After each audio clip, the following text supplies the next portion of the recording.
TRP போட்டித் தேர்வு மாணவர்கள் அனைவருக்கும் மனமார்ந்த வாழ்த்துக்களும் பாராட்டுகளும். உங்கள் அனைவருக்கும் இனிய தீபாவளி நல்வாழ்த்துக்கள். தீபாவளி பண்டிகையை சிறப்பாக கொண்டாடுங்கள் மாணவர்களே.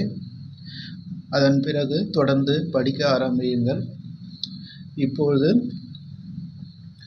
நாம் பிஇஓ தேர்வுக்கான பயிற்சி வகுப்புகளை பார்த்து வருகிறோம். அதனுடைய தொடர்ச்சியாக இன்று குடியரசுத் தலைவர் மற்றும் துணை குடியரசுத் தலைவர் என்ற 2 பதவியினுடைய விவரங்களை முழுமையாக பார்க்கலாம் நண்பர்களே.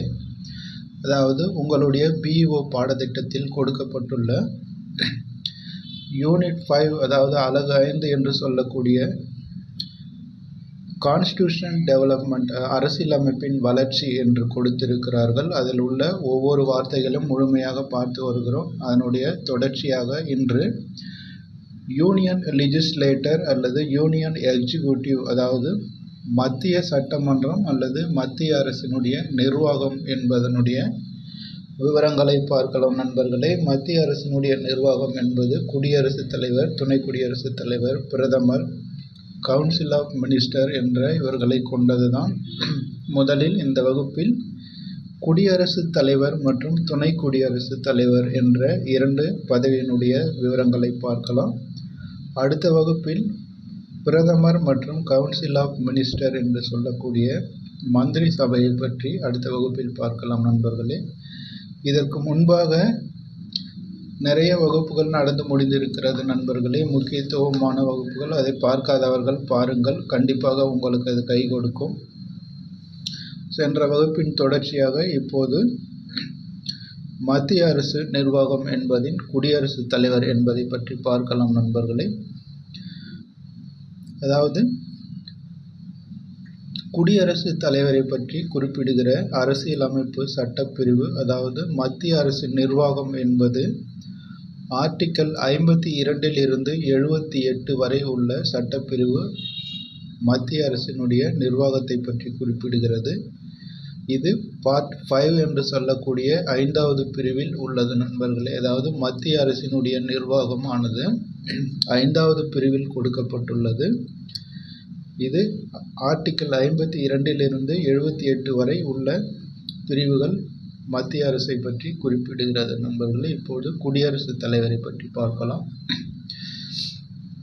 மத்திய அரசினுடைய நிர்வாகம் என்பது குடியரசுத் தலைவர், துணை குடியரசுத் தலைவர், பிரதம மந்திரி மற்றும் கவுன்சில் ஆஃப் மினிஸ்டர், அதனோடு அட்டர்னரி ஜெனரல் ஆஃப் இந்தியா என்கிற இந்த அமைப்புகளை கொண்டதுதான் மத்திய அரசினுடைய நிர்வாகம். அதாவது மத்திய அரசினுடைய நிர்வாகத்தில் யார் யாரெல்லாம் இருப்பார்கள் என்று கேட்டால் president, vice president, prime minister, council of minister, attorney general of India, இந்த அனைத்து உறுப்பினர்களும் சேர்ந்த அமைப்பு தான் மத்திய அரசினுடைய நிர்வாகம். இதில் குடியரசுத் தலைவர் தான் அரசினுடைய தலைவராக இருக்கிறார். He head of the Indian state. இவருடைய தேர்தலானது மறைமுகமாக தேர்ந்தெடுக்கப்படுகிறது, நேரடியாக தேர்ந்தெடுக்கப்படாது. அதாவது குடியரசுத் தலைவரை தேர்ந்தெடுக்கக்கூடிய வழிமுறைகள் பாராளுமன்றத்தில் உள்ள 2 அவைகளிலும் உள்ள தேர்ந்தெடுக்கப்பட்ட உறுப்பினர்கள், அதாவது மக்களவை மற்றும் மாநிலங்கள் அவை என்று சொல்லக்கூடிய 2 அவைகளிலும் உள்ள தேர்ந்தெடுக்கப்பட்ட உறுப்பினர்கள். அதற்கடுத்து மாநிலங்களில் உள்ள சட்டமன்றத்தில் தேர்ந்தெடுக்கப்பட்ட உறுப்பினர்கள், அதுபோக சட்டமன்றங்களை கொண்ட யூனியன் பிரதேசங்களில் உள்ள தேர்ந்தெடுக்கப்பட்ட உறுப்பினர்கள். இந்த 3 அமைப்பும் சேர்ந்துதான் குடியரசுத் தலைவரை தேர்ந்தெடுக்கிறார்கள். குடியரசுத் தலைவர் தேர்தலானது மறைமுகமானது. அதற்கடுத்து இந்த குடியரசுத் தலைவர் தேர்தலில் நியமன உறுப்பினர்கள் பங்கு பெற மாட்டார்கள். அதாவது நாமினேட்டட் மெம்பர் என்று சொல்லக்கூடிய நியமன உறுப்பினர்கள் குடியரசுத் தலைவர் தேர்தலில் பங்கு பெற மாட்டார்கள். அதாவது சொன்னது போல 2 பாராளுமன்றத்தின் 2 அவைகளிலும் உள்ள நியமன உறுப்பினர்கள் பங்கு பெற மாட்டார்கள். மாநில சட்டமன்றங்களில் உள்ள நியமன உறுப்பினர்கள் பங்கு பெற மாட்டார்கள். அதுபோல் யூனியன் பிரதேசங்களில் உள்ள சட்டமன்ற உறுப்பினர்களின் நியமன உறுப்பினர்களும் பங்கு பெற மாட்டார்கள் நண்பர்களே. அதாவது உங்களுக்கு புரியும்படி சொல்ல வேண்டுமானால், குடியரசுத் தலைவர் தேர்தலில் தேர்ந்தெடுக்கப்பட்ட உறுப்பினர்கள் மட்டுமே வாக்களிக்க முடியும். நியமிக்கப்பட்ட உறுப்பினர்கள், அதாவது நியமனம் செய்யப்பட்ட உறுப்பினர்கள் வாக்களிக்க இயலாது. அதற்கடுத்து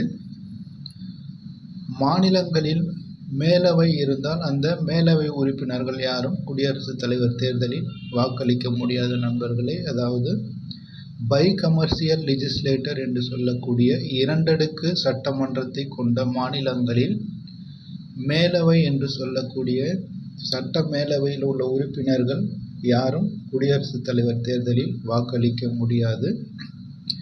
அதுபோக இந்த நியமன உறுப்பினர்கள், அதாவது ஆங்கிலோ இந்தியன் என்று சொல்லக்கூடிய நியமன உறுப்பினர்கள் 104வது சட்ட திருத்தம் 2019 படி நிறுத்தி வைக்கப்பட்டுள்ளது நண்பர்களே. இதற்கு மேல் அந்த ஆங்கிலோ இந்தியன் உறுப்பினர்கள் தேர்ந்தெடுக்கப்பட மாட்டார்கள். அதற்கான சட்ட திருத்தம் 104/2019. அதுபோக குடியரசுத் தலைவர் தேர்ந்தெடுப்பதற்கான தகுதிகளை பார்க்கலாம். அவர் இந்திய குடிமகனாக இருக்க வேண்டும், be a citizen of India, attain the age of 35 years, 35 வயது பூர்த்தி அடைந்திருக்க வேண்டும்.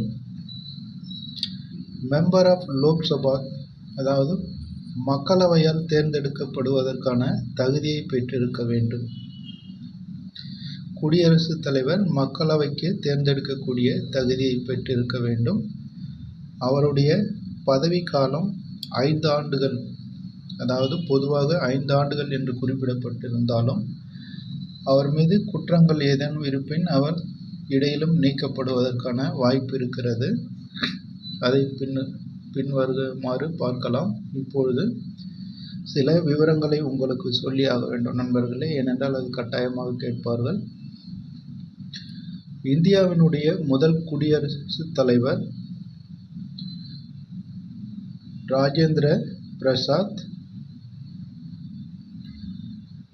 இப்போது உள்ள குடியரசுத் தலைவர் திரௌபதி முர்மு, அதாவது 2022ஆம் ஆண்டு முதல் தற்போது வரை உள்ளவர் குடியரசுத் தலைவர் திரௌபதி முர்மு. இது கேட்டாலும் கேட்பார்கள், தற்போது உள்ள குடியரசுத் தலைவர் யார் என்று.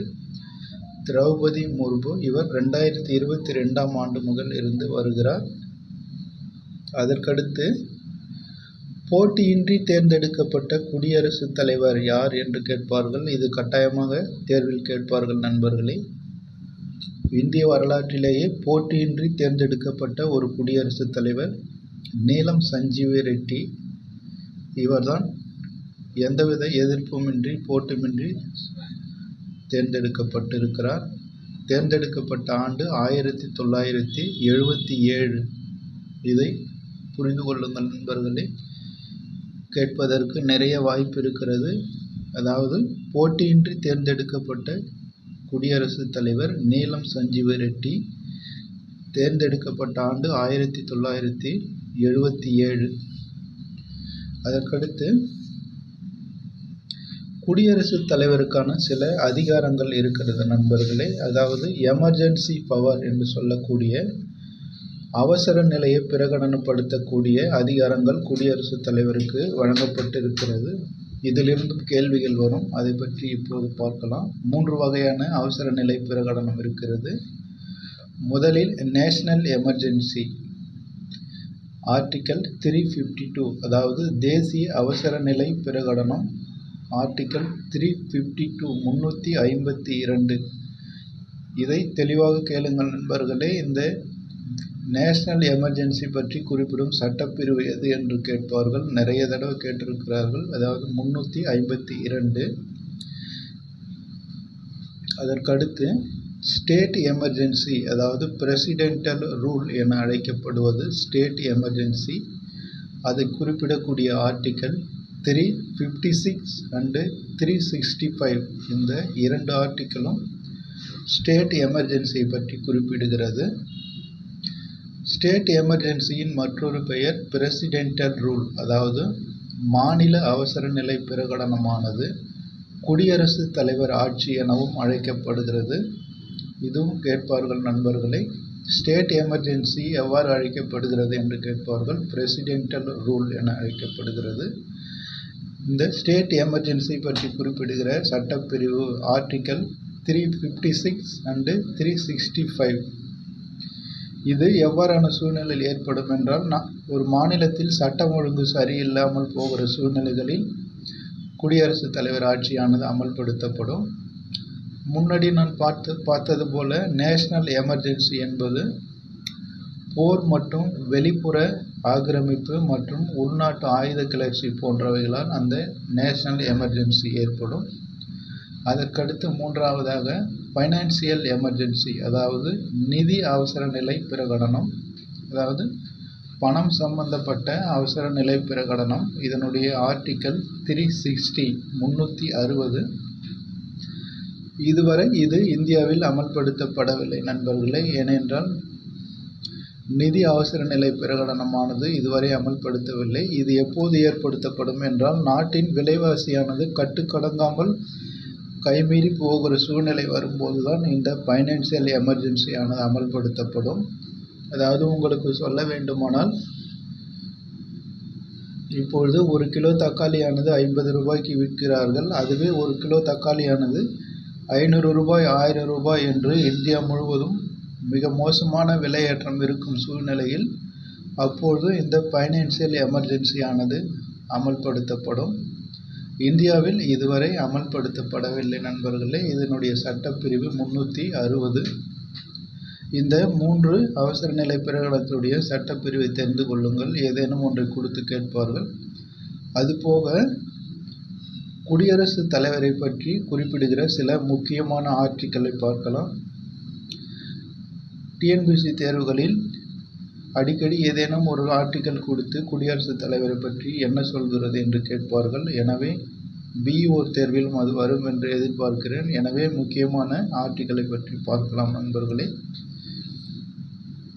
ஆர்டிக்கல் 52 பிரசிடென்ட் ஆஃப் இந்தியா, அதாவது சட்டப்பிரிவு 52 இந்தியாவிற்கு குடியரசுத் தலைவர் இருக்க வேண்டும், அதாவது இந்தியாவின் குடியரசுத் தலைவர் என்பதை குறிப்பிடுகிறது. 52. Article 53 executive power of the union, அதாவது மத்திய அரசாங்கத்தினுடைய நிர்வாகத்தை பற்றி கூறுகிறது. Article 53. Article 54 election of the president, குடியரசுத் தலைவருடைய தேர்தல். முக்கியமான கேள்வி நண்பர்களே. குடியரசுத் தலைவர் தேர்தலை பற்றி கூறும் சட்டப்பிரிவு எது என்று கேட்பார்கள். ஆர்டிக்கல் 54. அதற்கடுத்து article 55 manner of the election of the president, அதாவது குடியரசு தேர்தலுக்கான வழிமுறைகளை பற்றி குறிப்பிடுவது. ஆர்டிக்கல் 55. அடுத்து 56 டேம் ஆஃப் ஆஃபீஸ், அதாவது குடியரசுத் தலைவருக்கான அலுவலகத்துக்கான கட்டுப்பாடுகள் மற்றும் பதவி காலங்களை பற்றி குறிப்பிடுவது. Article 56. Article 57 eligibility of reelection, அதாவது குடியரசுத் தலைவர் மறுமுறை தேர்ந்தெடுக்கப்படுவதற்கான தகுதிகளை பற்றி சொல்லுவது. Article 57. Article 58 qualification for election as president, அதாவது குடியரசுத் தலைவர் தேர்தலுக்கான தகுதிகளை பற்றி வரையறை செய்வது. ஆர்டிக்கல் 58. அடுத்து முக்கியமானது நண்பர்களே, article 61 impeachment of the president, அதாவது குடியரசுத் தலைவரை குற்றவியல் வழக்குகள் மூலம் பதவி நீக்கம் செய்யக்கூடிய ஒரு சட்டப்பிரிவு தான் ஆர்டிக்கல் 61. இது நிறைய முறை டிஎன்பிஎஸ்சி தேர்வில் கேட்டிருக்கிறார்கள் நண்பர்களே. குடியரசுத் தலைவரை பதவி நீக்கம் செய்வதற்கான சட்டப்பிரிவு, அதாவது ஆர்டிக்கல் எது என்று கேட்பார்கள். ஆர்டிக்கல் 61 ஒரு குற்றம், அதாவது உங்களுக்கு புரியும்படி சொல்ல வேண்டுமானால், அவர் ஏற்கனவே ஏதேனும் குற்ற வழக்குகளில் ஈடுபட்டிருந்தால் அதை குற்றம் சாட்டி அவரை பதவியிலிருந்து நீக்க முடியும். அதற்கான சட்டப்பிரிவு தான் ஆர்டிக்கல் 61, முக்கியமானது நண்பர்களே. அதற்கடுத்து ஆர்டிக்கல் 72 குடியரசுத் தலைவருக்கான மன்னிக்கும் அதிகாரம், அதாவது சில குற்றவாளிகளின் தண்டனையை குறைப்பது அல்லது அவர்களை விடுதலை செய்வது என்று குடியரசுத் தலைவருக்கே ஒரு சிறப்பான அதிகாரத்தை வழங்குகிறது. அதை பற்றி குறிப்பிடும் சட்டப்பிரிவு 72. அடுத்து 74 council of minister to advise the president, அதாவது மந்திரிகள் குழுவானது குடியரசுத் தலைவருக்கு ஆலோசனை வழங்கும் என்று சொல்லுகிறது. ஆர்டிக்கல் 74 சட்டப்பிரிவு 74 மந்திரிகள் குழுவானது குடியரசுத் தலைவருக்கு ஆலோசனை வழங்கும் என்பது 74. 76 இதுவும் முக்கியமானது நண்பர்களே. 76வது சட்டப்பிரிவு அட்டர்னரி ஜெனரல் ஆஃப் இந்தியா, இந்தியாவினுடைய அட்டர்னரி ஜெனரலை பற்றி, அதாவது உயர்ந்த சட்ட அமைச்சர் என்று பொருள்படும், இவரை பற்றி குறிப்பிடுகிற சட்டப்பிரிவு 76. அதற்கடுத்து இதுவும் ரொம்ப முக்கியமானது நண்பர்களே. யூனியன் பட்ஜெட் என்று சொல்லக்கூடிய மத்திய அரசினுடைய பட்ஜெட் அல்லது பொது பட்ஜெட்டை குறிப்பிடக்கூடிய சட்டப்பிரிவு 112, அதாவது 112 மத்திய அரசாங்கத்தினுடைய பட்ஜெட்டை பற்றி குறிப்பிடுகிறது. அதாவது யூனியன் பட்ஜெட் என்று சொல்லக்கூடிய பொது பட்ஜெட்டை குறிப்பிடுவது ஆர்டிக்கல் 112 நண்பர்களே. இவ்வளவுதான் இதில் முக்கியமான ஆர்டிக்கல். இதை தெளிவாக கேட்டு புரிந்து கொள்ளுங்கள். கண்டிப்பாக 2 கேள்விகள் வரும் என்று எதிர்பார்க்கிறேன் இந்த தலைப்பில். அதற்கடுத்து குடியரசுத் தலைவர் பற்றிய விவரங்கள் இதோடு முடிகிறது நண்பர்களே. அடுத்து துணை குடியரசுத் தலைவரை பற்றி பார்க்கலாம். அதாவது வைஸ் பிரசிடென்ட், துணை குடியரசுத் தலைவர், அதை பற்றி குறிப்பிடுகிற சட்டப்பிரிவு 63. இதை முக்கியமாக கேளுங்கள் நண்பர்களே. ஏனென்றால் இந்தியாவிற்கு இப்போதுதான் புதிதாக துணை குடியரசுத் தலைவர் தேர்ந்தெடுக்கப்பட்டிருக்கிறார். எனவே இந்த பகுதியிலிருந்து கண்டிப்பாக 1 அல்லது 2 கேள்விகள் வரும். துணை குடியரசுத் தலைவரை பற்றி கூறும் சட்டப்பிரிவு எது என்று கேட்பார்கள். 63 second highest in the country, அதாவது இந்திய நாட்டினுடைய 2வது அதிகபட்சமான பதவி நண்பர்களே. முதல் குடியரசுத் தலைவர், 2வது துணை குடியரசுத் தலைவர். இது 2வது அதிகபட்சமான பதவி. பேஸ்டு ஆன் USA மாடல், இது அமெரிக்கா சட்டமன்றத்தினுடைய மாதிரியை அடிப்படையாக கொண்டு இந்த துணை குடியரசுத் தலைவர் பதவியானது உருவாக்கப்பட்டிருக்கிறது. அடுத்து முக்கியமாக முதல் துணை குடியரசுத் தலைவர் டாக்டர் எஸ். ராதாகிருஷ்ணன் தேர்ந்தெடுக்கப்பட்ட ஆண்டு 1952. இவர் போட்டியின்றி தேர்ந்தெடுக்கப்பட்டார் நண்பர்களே. முதல் துணை குடியரசுத் தலைவர் டாக்டர் எஸ். ராதாகிருஷ்ணன் 1952ஆம் ஆண்டு எந்தவித போட்டியும் எதிர்ப்புமின்றி தேர்ந்தெடுக்கப்பட்டார். அதற்கடுத்து இப்போதுள்ள குடியரசுத் தலைவர், அவருடைய பெயரும் ராதாகிருஷ்ணன் தான் நண்பர்களே. இப்போது உள்ள துணை குடியரசுத் தலைவர் CP ராதாகிருஷ்ணன், அதாவது சில நாட்களுக்கு முன்பாக தான் தேர்ந்தெடுக்கப்பட்டிருந்தார். 2மே ராதாகிருஷ்ணன் என்று வரும் நண்பர்களே, குழம்பி விடாதீர்கள். முதலாவது என்று கேட்பார்கள் அல்லது தற்போது என்று கேட்பார்கள். கேள்வியை சரியாக புரிந்து கொள்ளுங்கள். முதலில் தேர்ந்தெடுக்கப்பட்ட துணை குடியரசுத் தலைவர் எஸ். ராதாகிருஷ்ணன் 1952ஆம் ஆண்டு அன்ஆப்போஸ்டு, அதாவது எந்தவித எதிர்க்கட்சிகளும் இல்லாமல் அவர் தேர்ந்தெடுக்கப்பட்டார். போட்டியின்றி தேர்ந்தெடுக்கப்பட்டிருந்தார். தற்போது உள்ள துணை குடியரசுத் தலைவர் யார் என்று கேட்டாலும் CP ராதாகிருஷ்ணன் தான். இவர் சில நாட்களுக்கு முன்பாக தான் தேர்ந்தெடுக்கப்பட்டிருக்கிறார் நண்பர்களே. இவரும் தமிழ்நாட்டை சேர்ந்தவர். முதலில் சொன்னவரும் தமிழ்நாட்டினுடைய திருத்தணியை சேர்ந்தவர். இவர் திருப்பூரை சேர்ந்தவர். 2025ஆம் ஆண்டு அக்டோபர் மாதத்தில் தான் இவர் தேர்ந்தெடுக்கப்பட்டார். இதிலிருந்து கேள்விகள் வந்தால் இதை பற்றி தான் வரும் நண்பர்களே. தற்போது தேர்ந்தெடுக்கப்பட்ட துணை குடியரசுத் தலைவர் யார் என்று கேட்பார்கள். CP ராதாகிருஷ்ணன். அதற்கடுத்து இதுவும் இன்டைரக்ட் எலெக்ஷன், முன்னாடி சொன்னது போல குடியரசுத் தலைவருக்கு எப்படி மறைமுக தேர்தல் மூலம் தேர்ந்தெடுக்கப்பட்டார்களோ அதே போல தான் இந்த துணை குடியரசுத் தலைவரும் மறைமுகமாக தேர்ந்தெடுக்கிறார்கள். அதை தேர்ந்தெடுக்கக்கூடிய உறுப்பினர்கள் யார் யார் என்று பார்க்கலாம். Both elected and nominated member of the parliament, அதாவது பாராளுமன்றத்தில் உள்ள 2 அவைகளிலும் உள்ள உறுப்பினர்கள் ஒன்று சேர்ந்து துணை குடியரசுத் தலைவரை தேர்ந்தெடுக்கிறார்கள். அதாவது இதில் நியமன உறுப்பினர்களும் பங்கு பெறுகிறார்கள் நண்பர்களே. குடியரசுத் தலைவர் தேர்தலில் நியமன உறுப்பினர்கள் பங்கு பெற மாட்டார்கள். இதில் நியமன உறுப்பினர்களும் பங்கு பெறுகிறார்கள். அதாவது தேர்ந்தெடுக்கப்பட்ட மற்றும் நியமிக்கப்பட்ட 2 அவைகளையும் சேர்ந்த, அதாவது லோக்சபா மற்றும் ராஜ்யசபா என்று சொல்லக்கூடிய 2 அவைகளிலும் சேர்ந்த உறுப்பினர்கள் இந்த துணை குடியரசுத் தலைவரின் தேர்தலில் பங்கெடுக்கிறார்கள்.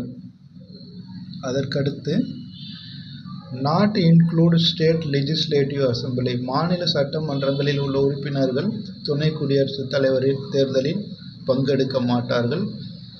ஆனால் குடியரசுத் தலைவர் தேர்தலில் மாநில சட்டமன்ற உறுப்பினர்கள் பங்கு பெறுவார்கள். துணை குடியரசுத் தலைவர் தேர்தலில் மாநிலங்கள் பங்கு பெறாத நண்பர்களே, அதை புரிந்து கொள்ளுங்கள். அதுபோக துணை குடியரசுத் தலைவருக்கான தேர்தலுக்கான தகுதிகள் என்னவென்று பார்க்கலாம். 35 வயது நிறைவடைந்திருக்க வேண்டும். இவர் இந்திய குடிமகனாக இருக்க வேண்டும். அதேதான் நண்பர்களே, குடியரசுத் தலைவருக்கு உள்ள தகுதி தான் இவருக்கும் இருக்கிறது. ஒரே ஒரு வித்தியாசம், இவர் ராஜ்யசபா உறுப்பினராக தேர்ந்தெடுக்கக்கூடிய தகுதியை பெற்றிருக்க வேண்டும். அதாவது மேலவை என்று சொல்லக்கூடிய மாநிலங்களவை உறுப்பினராக தேர்ந்தெடுக்கக்கூடிய தகுதியை பெற்றிருக்க வேண்டும். ஆனால் குடியரசுத் தலைவர் மக்களவைக்கு தேர்ந்தெடுக்கக்கூடிய தகுதியை பெற்றிருக்க வேண்டும் நண்பர்களே. இரண்டுக்கும் வித்தியாசத்தை புரிந்து கொள்ளுங்கள். குடியரசுத் தலைவர் என்றால் லோக்சபா, துணை குடியரசுத் தலைவர் என்றால் ராஜ்யசபா, இப்படி புரிந்து கொள்ளுங்கள். அதுபோக இவருடைய பதவி காலமும் 5 ஆண்டுகள் என்று பொதுவாக குறிப்பிடப்பட்டிருக்கிறது. ஆனால் இவரையும் பதவி நீக்கம் செய்ய முடியும், அல்லது இவராகவே பதவியை விட்டு விலகி கொள்ளலாம் நண்பர்களே. அதுக்கடுத்து முக்கியமான ஒரு கேள்வி, இவர் பதவி வழியாக மாநிலங்கள் அவையின் தலைவராக செயல்படுவார். ஆர்டிக்கல் 64, அதாவது துணை குடியரசுத் தலைவர் தான் மாநிலங்கள் அவையினுடைய தலைவர், அதாவது சேர்மன் என்று சொல்லக்கூடிய பதவி தானாகவே பெறுகிறார். அதற்கடுத்து இவருடைய தேர்தலை பற்றி குறிப்பிடுகிற சட்டப்பிரிவு 66, election of the vice president, அதாவது துணை குடியரசுத் தலைவர் தேர்தலுக்கான சட்டப்பிரிவு ஆர்டிக்கல் 66 கண்டிப்பாக கேட்பார்கள் நண்பர்களே. வருகிற டெட் தேர்வாக இருந்தாலும் சரி, பிஇஓ தேர்வாக இருந்தாலும் சரி, இந்த கேள்வி கட்டாயமாக வரும். ஏனென்றால் தற்போதுதான் துணை குடியரசுத் தலைவர் தேர்ந்தெடுக்கப்பட்டிருக்கிறார். எனவே அது சார்ந்த கேள்விகள் கண்டிப்பாக கேட்பார்கள். எனவே இந்த ஆர்டிக்கல் 66 ஆனது election of vice president of India, இந்தியாவினுடைய துணை குடியரசுத் தலைவர் தேர்தலை பற்றி கூறுகிற சட்டப்பிரிவு ஆர்டிக்கல் 66. இதை புரிந்து கொள்ளுங்கள் நண்பர்களே. இவ்வளவுதான் துணை குடியரசுத் தலைவர் பற்றிய முக்கியமான விவரங்கள். இதை திரும்ப திரும்ப கேட்டு புரிந்து கொள்ளுங்கள் நண்பர்களே. கண்டிப்பாக இந்த 2லிருந்து 2 கேள்விகள் வரும். அதாவது குடியரசுத் தலைவர் பகுதியிலிருந்தும் கேள்வி வரும், துணை குடியரசுத் தலைவர் பதவியிலிருந்தும் கேள்விகள் வரும் நண்பர்களே. கட்டாயமாக இந்த வகுப்பில் இருந்து 2 கேள்விகள் வரும் என்று எதிர்பார்க்கிறேன். எனவே தெளிவாக கேட்டு புரிந்து கொள்ளுங்கள். உங்களுடைய நண்பர்களுக்கும் தெரியப்படுத்துங்கள், அவர்களும் இதை பார்த்து பயனடையட்டும். அதற்கடுத்து தீபாவளிக்கு பிறகு அடுத்த வாரங்களில் இருந்து உங்களுக்கு புரியும்படியாக நேரடி வகுப்புகள் நடைபெறும் நண்பர்களே. அதாவது லைவ் கிளாஸஸ் என்று சொல்லக்கூடிய டிஜிட்டல் போர்டு மூலம் உங்களுக்கு அனைத்து விவரங்களும் நடத்தப்பட இருக்கிறது. அது மிகவும் சுலபமாக நீங்கள் புரிந்து கொள்ளலாம். எனவே நம்முடைய சேனலை சப்ஸ்கிரைப் செய்து கொள்ளுங்கள். தொடர்ந்து கவனியுங்கள் நண்பர்களே, நீங்கள் கண்டிப்பாக வெற்றி பெறுவீர்கள்.